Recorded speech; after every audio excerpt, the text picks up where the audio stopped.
My best friend of several years just stabbed me in the back, then looked me in the eye and kept lying about it like nothing happened. Okay, before we even start, let me make something clear. Yes, this story is about a guy. I know how that sounds, like I'm some high schooler obsessing over a crush, instead of a grown woman with better things to do. But believe me, this is different.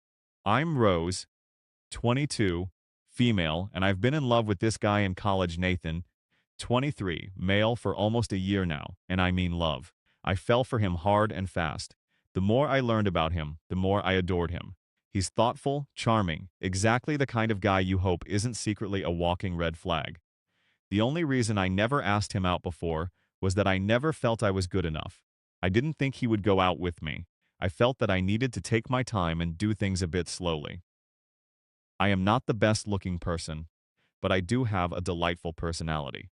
Or at least I think so. Also, my best friend Sophie, 22, female, recommended that I take my time and promised to help me with this. She is the first person I told about Nathan, and she was happy that I had finally decided to step into the dating world again after my last relationship crashed and burned about 2 years ago. Let me tell you a bit about my so-called best friend. Sophie and I have been friends for several years. We went to the same high school, went to the same college, do almost everything together, and are almost inseparable. I thought we were a team, helping each other go through life. But I had no clue she was just one guy away from throwing me to the wolves. We've spent so much time together, it's actually absurd to think that she did all this. It doesn't even feel real. We've laughed together, cried together, and pulled all-nighters on the same floor. She was the first person I called when I failed my driving test twice. The first person to bring me soup when I was sick. When I told her about Nathan, she immediately started helping me. For months, we worked together to gather more and more information about him. Okay, pause. Yes, I know how this sounds. No, I didn't stalk him. I just researched. I wanted to be prepared. If we ever had a conversation, I wanted to have something real to talk about. I wanted to feel confident. I just wanted to do my best to impress him. Okay? I wanted to improve my chances of him liking me. If that's not fair, then sue me. So I did all this work, right, and collected all this information. I even became friends with a close friend of Nathan's. Let's call him Fred. I used Fred to get a lot of the info on Nathan. And throughout all this, I thought Sophie was just helping me, being there for me, so that I could get the guy I liked so much. Now, before I say anything else, I would like to remind you that I did over 90% of the research myself, and I made a whole plan of how I would do things. Sophie did give me some input, but most of it was my idea. Guess what I found out 2 days ago? Throughout last week, I thought that Sophie was hiding something from me. I could almost sense it, but since she didn't talk about it at all, I thought it was either something unimportant or she wasn't ready to tell me something serious. In both cases, I felt it would be good to give her some time, so I didn't ask anything. 2 days ago, she told me that she was busy that evening because she was doing something with a cousin of hers. I immediately knew that was a lie, because her cousin had called me just a few hours earlier to tell me that she would be coming home next month. I guess I am a lot closer to her family than she believed. I was a bit surprised that she lied to me, but I thought that whatever it was must have been important to her. I wanted to know, but I felt that at this point, I should just let her tell me herself. I wasn't going to force myself into the situation. That evening, I got bored and decided to go to the coffee place that Nathan visits the most. When we last spoke, Nathan recommended the place to me, so I thought if I visited, we could talk about it more, and then maybe I could run into him and ask him to have coffee with me. But what I saw when I reached there completely shocked me. I saw Sophie having coffee with Nathan, and normally I would assume she might have been getting closer to him to help me if she wasn't wrapped around his arm. Even a blind man could tell that they were together. No offense to blind people. I froze for a minute and then I just left. I didn't know what to do. I kept telling myself it couldn't be real, that she would never do that to me. This was Sophie we were talking about. We had never fought about guys. I would have given up any guy for her. Our relationship was way more important to me. That day, after she came back, I refused to see her and told her I was sick. I then contacted Fred, Nathan's friend, to get some more information. The next day, I asked him to do a huge favor for me and asked Nathan if he was going out with anyone. Without mentioning me, Fred came through for me. He got back to me and told me that Nathan was dating Sophie and that I probably already knew that since she is my best friend. I told him I didn't and asked him to keep it between us. Apparently, when he asked, Nathan made him promise not to tell anyone about this. I guess Sophie is scared of me finding out. I also found something else out that completely crushed me. Nathan told Fred how he met Sophie and how their first date happened. Sophie copied everything I was going to do. She used all the information I collected to get to Nathan before he got to me. She pretended to help me just to snatch him up before I even got a chance to try. It genuinely broke my heart that she had to do all this. She could have just told me she liked him. I would have backed off. I would have helped her. I considered her family. I don't know what I did to deserve this backstabbing. Yesterday, when we hung out, I asked her if there was something she wanted to tell me, something she had been keeping to herself. She was silent for a long second, but then just laughed and said she had never had a reason to hide anything from me. I told her I just had a feeling that she was keeping something from me, and she told me I need to stop listening to my stupid gut. You are not going to believe what she did next. She started talking about what I should do before approaching Nathan. Yes, she is dating the guy, but she is still pretending to help me. I don't even understand what kind of messed up game she is playing. I wanted to just slap her and ask her what I did to deserve this, but I didn't. I played along and acted like nothing had happened. I don't know what hurts more, the fact that she took him from me, or that she's still pretending she didn't. So now I'm stuck. Do I confront her, tell Nathan the truth, and destroy their little fantasy? Or do I just walk away from this one-sided friendship and pretend she didn't rip my heart out? Because I swear, if I don't do something soon, I'm going to explode. Comments. Clever Max says, there is no reason to even think about this. Just tell the guy that she used you to stalk him and took him from you. This will be enough to destroy their young relationship. Why should she get to have him after she took him from you? Be a little selfish. Think for yourself.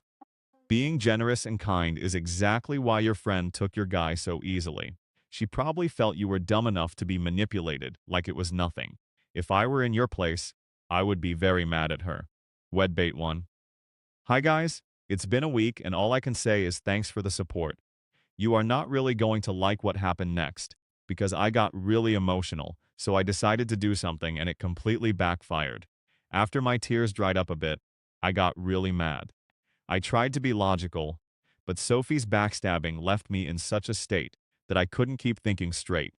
The more time passed, the worse my anger got. A good number of you guys suggested that I deserve to take revenge, and this made me decide to do what I did. I'm not blaming you guys for what happened. At the end of the day, the decision was mine. I was mad at Sophie and I wanted her to suffer, too. And I don't regret my decision. I just wish I had done things a bit differently. After all that, I decided to talk to Nathan and tell him everything. I wasn't going to tell him that I literally gathered intel on him, but I was planning on telling him that Sophie stole my whole plan while pretending to help me, and how she backstabbed me to get to him first. Yesterday, after class, I told Sophie that I was going home because I was a bit sick. She went to the extra session we had. Just like I had planned, Nathan was walking out too. I told him that I wanted to talk to him. He looked a little weirded out, but agreed. I then proceeded to tell him everything like I had planned. I sincerely told him how much Sophie had hurt me. And even if this didn't change his opinion of her, I just wanted him to know what she did to me.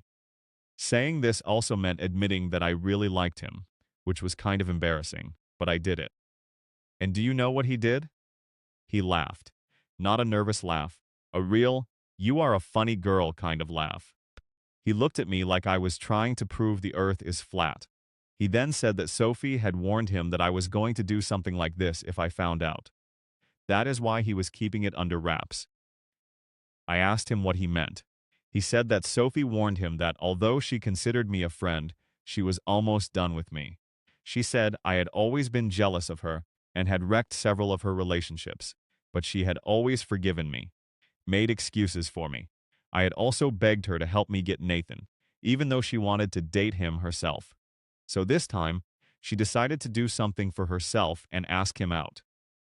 He said that they were very happy together, and he would never date someone so pathetic.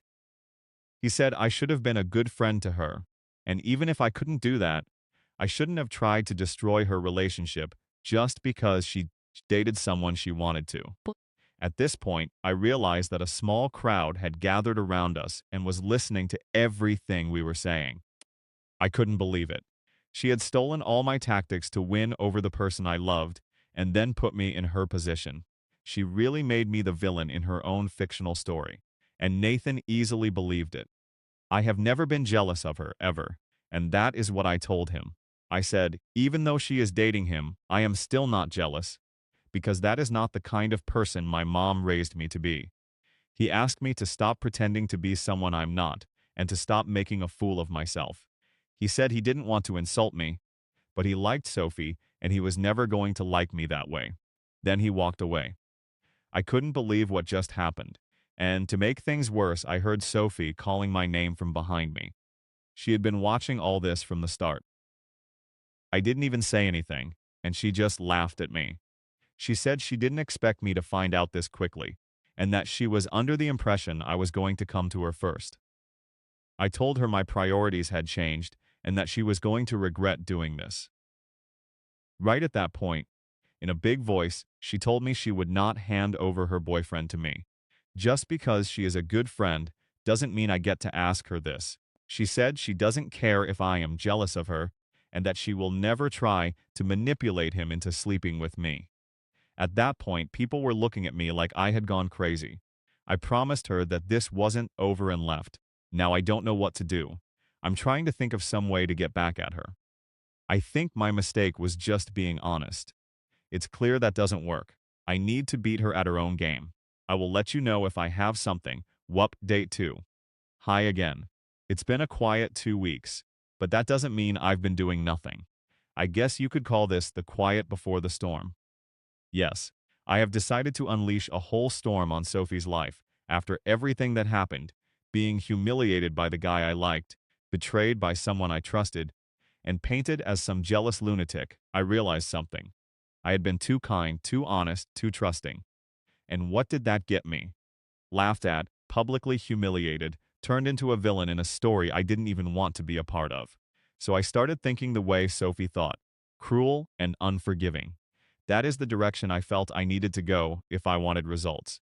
Before you guys start going soft on me, let me tell you all the other things I've discovered. After my failed confrontation last time, I learned from Fred what Sophie's real plan was. She had told Nathan that I also had a huge crush on him and had tried to emotionally manipulate her into helping me take him. So she had instructed Nathan to let me down if I tried to ask him out. Still, she didn't tell him she was dating her. She wanted to keep this going for as long as possible. Not only that, after what happened, she was going around telling everyone who would listen how toxic I was and how glad she was to get out of our friendship. This is not even the end of it. I thought about our past and the number of outside friends who had told me maybe I shouldn't stay as close to Sophie as I was. Almost everyone could see that she was jealous of me, but I never felt I had anything to be jealous of. The more I thought about it, though, the more I realized the amount of damage she had done to my life. A few of my breakups, including my last one, happened because of her, and I believe in some cases she may have even manipulated me or my boyfriend. I cannot believe I never even doubted her before. While all I did was care about her, all she did was resent me. All she ever wanted was to make me miserable. And now she probably thinks she's put the final nail in the coffin. But she has no idea what I just did. I wanted Sophie to feel what I felt. Not just sadness, shame, humiliation, isolation, the kind that crawls under your skin and festers. The good thing is I already had everything I needed. Through my parents, I learned that Sophie was going to be home alone for the next 2 nights. I knew immediately that she was going to ask Nathan to come over. I confirmed this with Fred's help and made my plan. Remember all the facts I collected about Nathan? All of which, if laid out in front of him, could make anyone look like a stalker or a crazy person. Well, I bought a simple diary, leather cover, slightly worn. I aged it a little more, made it look used, and then wrote page after page of obsessive, creepy thoughts in Sophie's handwriting. I've been helping her with her projects for such a long time that I can write like her better than she writes herself. I made it look like she had been stalking him for almost 6 months, and I added very creepy commentary on top of it, like how his cream shirt made her feel on a Monday, and how she made a doll of him that she used for various activities. I also took a few photos of Nathan from social media and put them in the diary just to seal the whole deal. Imagine the creepiest person ever, and then multiply that by 10. That is how creepy this diary makes her look. And guess what I did next? I went to Sophie's place and planted the diary under her bed in exactly the place where I was sure she was going to make Nathan sit. Most probably, he was going to check what was poking him and find the magnum opus of creepy diaries. If anyone is curious, I climbed a tree to get to her room. I've done it a few times in the past. After I planted the diary, I waited for them to arrive. Once both of them went inside, I gave her enough time to ask him to sit on her bed. After that, I knocked on the door. Sophie answered, and I asked her what I had done to deserve this. I acted all emotional and broken. She actually cracked a smile. Seeing me hurt made her happy. She told me she didn't have time for this and asked if I even knew who was there. I acted confused, and she told me she was about to sleep with Nathan. I then acted furious and told her I hated her and that she disgusted me. She just blew me a mocking kiss and closed the door. As soon as she did that, I cracked a huge smile because I knew what was coming next. I am still in my car writing this, waiting to see some kind of reaction. Hopefully Nathan uses his outside voice. I want to hear their argument. I'll let you guys know what happens. Webu Date 3. Okay guys, so much has happened, I don't even know where to start. Let me start from the beginning. Or rather 10 minutes after I finished writing the last update, when I was still in my car, watching Sophie's window like it was a movie screen. And let me tell you, what followed was absolutely cinematic. I didn't even need to hear anything to know the exact moment Nathan found the diary.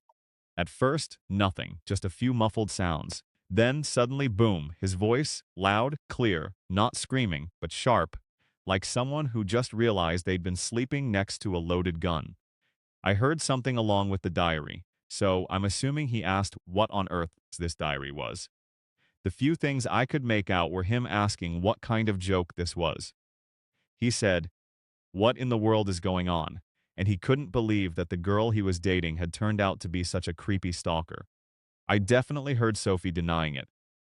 I wish I could have seen her face, but beggars can't be choosers. She was trying hard, but Nathan wasn't buying it. I'm guessing he then started reading the creepy things I had written as her thoughts, because he loudly asked why Sophie had saved his used napkin and what she meant by it still having his scent. I guess by this point he was done, because all I heard after that was him telling Sophie to move out of the way and not to touch him. Then the door opened and Nathan stormed out. I didn't even bother ducking. Everyone was too busy with their own things to even notice me smiling in the corner. Sophie chased him outside barefoot, begging him to hear her out. He was so freaked out, he didn't even look back. He just climbed in the car and drove off, like he was auditioning for a role in Fast and Furious. After he vanished, she just stood there crying. I'll admit, seeing her like that made me a bit happy about all this. Then I went back home. About an hour later, Sophie started calling me, but I ignored her. I wanted her to sit with that anger a bit longer. I wanted her to feel what it was like for me to be in that position. The next morning, I picked up her call, and she started screaming at the top of her lungs. I asked her to calm down. She asked me how dare I do this to her. She had taken him from me fair and square, I did not own him, and I had no right to do this to her. I told her half of that sentence was correct. I did not own him, but I had every right to do what I wanted with her. I was just paying her back for years of manipulation and hurt. I told her she deserved everything that happened to her, and if I could go back to yesterday 100 times, I would do the same thing. Her scream sounded more like a screech. So I just cut the call. After that, it was pretty much downhill for her. Word travels fast in places like ours. especially when the person is a top-level stalker. Nathan told his friends about her, and they did the rest. Her other friends turned on her. All I did was watch. She hasn't even attended college for weeks, probably scared of showing her face. Nobody believed her story, no matter how much she tried. Nathan had truly caught her red-handed, and he was genuinely shaken by the experience. I will be fully honest with you. I feel no guilt about any of this. I hadn't intended for things to become this big. I didn't want the whole college and the surrounding area to think she was a stalker. But I don't really mind that they do. I don't care about her anymore. I genuinely don't. With that, I thought I was done. But I've learned that life can give you many surprises when you least expect it. A few days ago, when I was returning home from college, I ran into Nathan. I knew the route I take isn't his usual one, so I asked him what he wanted from me. He said he had been thinking about talking to me for a while now, but he was scared I was going to slap him. I asked him why. He said that I had warned him in advance to try to save him from Sophie, and he had refused to see it, and he almost got burned. He said he never got to thank me. I told him he could thank me now. He said he would love it if we did it over coffee. I told him I'm free this weekend if he wants to take me somewhere good. He agreed. I genuinely cannot believe he asked me out. Although I have not seen Sophie since all this, she has texted me. 2 days ago, she told me she was not done with me and that she was going to get me back for everything I did and make my life 10 times worse than hers. I told her to try her worst. I'm not scared of her. She tried to ruin my life. I just managed to do it better than she ever could. What do you guys think? Comments. Double Shot Blank says, "You're absolutely right in this, OP. She deserves everything she got. Your best friend was a demon, and you just exposed who she truly was to the guy. And if he chooses to be disgusted by it, then that is his choice. It doesn't mean you have to feel guilty about it. Instead of doing all this, if she had just told you the truth, you would have happily stepped back. But she chose this, and she needs to live with her choice.